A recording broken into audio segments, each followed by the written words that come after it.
Hi everyone, so I'm here in Chapter 5 of the course packet, and this video is about bootstrapping, which is a particular technique for approximating a sampling distribution. And let's remember the overall big picture goal here. We have some population parameter of interest. We're going to call that theta. That's the thing we want to estimate. We are going to have some estimate theta hat of theta on the basis of our sample, and we want to know some error bar or some uncertainty interval associated with theta. Okay? Because for any given sample, we're going to have some uncertainty. All right, so what's the cartoon for a sampling distribution? Well, you got to imagine doing the following thing. You take one sample after another. So sample 1, sample 2, sample 3, all the way up to sample 1,000, and then, on and on and on if you got the time, but 1,000 is enough to get the gist of it here. And for every single one of those samples, you recalculate your estimate theta hat. So there's the one for the first sample, there's the one for the second sample, there's the one for the 1,000th sample, and so on. Of course, these estimates theta hat are different from sample to sample because the samples themselves are different. And the question is, how different are they? So to answer that question, we imagine pooling all 1,000 of these theta hats into a histogram down here. And this histogram is our sampling distribution. It reflects the variability from one sample to the next in our estimate of theta. And this gives us some scale of uncertainty. Yeah, we could look at our best guess here would be probably the center of this distribution, and our measure of uncertainty would probably be something like its standard deviation. And there's a particular name for that, which we learned in a previous video. The standard deviation of a sampling distribution is called a standard error. Okay, so that's the cartoon behind the construction of a sampling distribution. And the problem that we encountered in introducing this idea is that it's super, super unrealistic. There is simply no way that if you've got some particular, I want to emphasize up here, you've got some particular theta hat corresponding to some particular sample. The idea of the sampling distribution seems to require that you then go collect another 1,000 samples from the population just so you can see how your estimate might have varied in some parallel universe. And that's obviously something that you're never going to do. It's unrealistic. It would be probably too costly in most circumstances, and in a lot of cases, you've only got your one sample. And so bootstrapping is a specific technique for addressing that. It's a way of approximating this very, very unrealistic process. And so let's go forward rather, a few pages to see what bootstrapping looks like. The key insight behind bootstrapping is to pretend that your sample is a stand-in for the population. So if you compare this cartoon right here to the previous one, instead of the population up here at the top, you've got your original sample, and that is of size n. N being the number of cases in your particular data set. And again, there's still some population parameter, theta, sitting up here in the clouds, and you've got here for your original sample, you've got your estimate theta hat.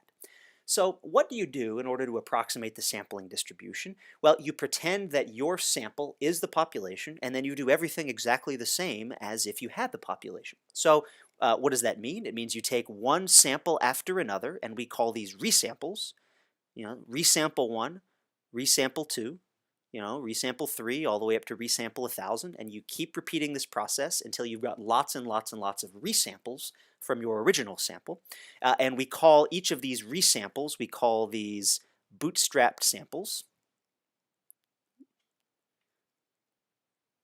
Sorry, my handwriting here is terrible on the iPad.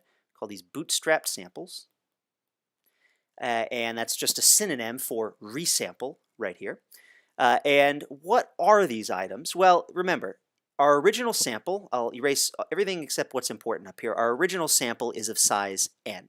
And all of our resamples are of size n as well. Okay? And the obvious question in this is, well, if we've got n items up here in the original sample and n items down here in each of these resamples or each of these bootstrap samples, where does the variability come from? If imagine you've got 10 items up here and 10 items up here. Don't these have to be exactly the same 10 items as the 10 items up here? And the answer subtly is no, as long as each of these bootstrap samples or resamples is done with replacement. Okay, and by with replacement, to go back to the fishing metaphor here, that means sort of like a catch and release. So if I'm constructing a sample of size n down here for my first resample, let's just concretely say that n is 10. Well, to construct that resample of size 10, I draw one item from my original sample up here, and I record its value, and then I throw it back into the original sample so that in a subsequent draw, it could be resampled if you want it. So what that means is that in each of these Bootstrap samples, you get a particular unique pattern of ties and omissions. Maybe the third item is represented 3 times, and the 7th item in the original sample isn't represented at all. Whereas now you come over here to resample 2, and maybe the third item doesn't appear at all, but the 4th item appeared twice. So the pattern of ties and omissions from one bootstrapped sample to the next is the thing that mimics the variability from one real sample to the next when we're taking those real samples from the population. So that's the key insight of bootstrapping. And after you sort of get that idea that you're mimicking variability by sampling with replacement from the original sample, pretending that the original sample is the population, then everything else is the same. You form your estimate, theta hat, for each of these 1,000 different bootstrap samples, and you form a histogram.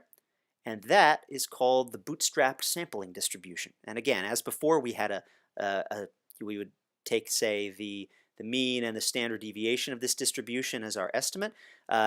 Here we would call this standard deviation. We would call that the bootstrapped standard error, because we remember that our term for the standard deviation of a sampling distribution is a standard error. Here we've got a bootstrapped standard sampling distribution, and so we would call it a bootstrapped standard error.